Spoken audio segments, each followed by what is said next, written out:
একটি দুর্ঘটনা থেকে প্রধান পর্যটক আকর্ষণে পরিণত হয়েছে মধ্য এশিয়ার দক্ষিণ-পশ্চিম অংশের একটি প্রজাতান্ত্রিক রাষ্ট্র তুর্কমেনিস্তান। ৫০ বছর আগে একটি সোভিয়েত অনুসন্ধানকারী দল যখন তুর্কমেনিস্তানে প্রাকৃতিক গ্যাসের অনুসন্ধানে ড্রিল করেছিল, ঠিক তখনই অনেকটা দুর্ঘটনার মতন একটি রাসায়নিক প্রতিক্রিয়া শুরু হয়, যার ফলে তৈরি হয় দারবাজা গ্যাস ক্রেটার, একটি বিশাল অগ্নিগর্ভ যা শেষ পর্যন্ত দেশটির সবচেয়ে জনপ্রিয় পর্যটক আকর্ষণের কেন্দ্রবিন্দুতে পরিণত হয়। এটিকে অনেকেই নরকের দরজা বলে থাকে। তবে কিভাবে এই অগ্নিগর্ভ তৈরি হলো? বিশ্লেষকদের মতে মিথেন জ্বালানিযুক্ত অগ্নিকুণ্ডের মেঝে এবং রিমের দেয়ালের ধারে বেশ কয়েকটি বেন্ট থেকে বেরিয়ে আসার কারণে তৈরি হয় এই অগ্নিগর্ভ।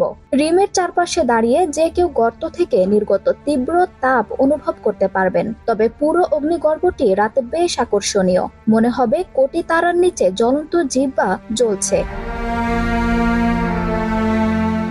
তবে এই অগ্নিগর্ভটির আরেকটি নাম কারাকুম মরুভূমির চমক।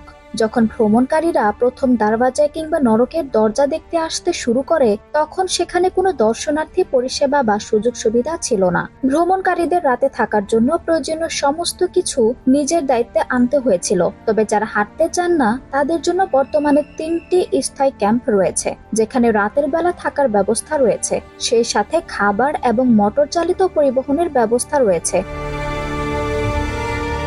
নরকের দরজা খ্যাত অগ্নিগর্ভটি প্রায় 230 ফুট চওড়া এবং 100 ফুট গভীর। 2018 সালে নিরাপত্তার স্বার্থে দর্শনার্থীদের জ্বলন্ত সিঙ্কহোলের খুব কাছে যেতে না দেওয়ার জন্য একটি সুরক্ষা বেষ্টনী যুক্ত করা হয়। আঞ্জুম হক আরবি, টাইম নিউজ ডেস্ক।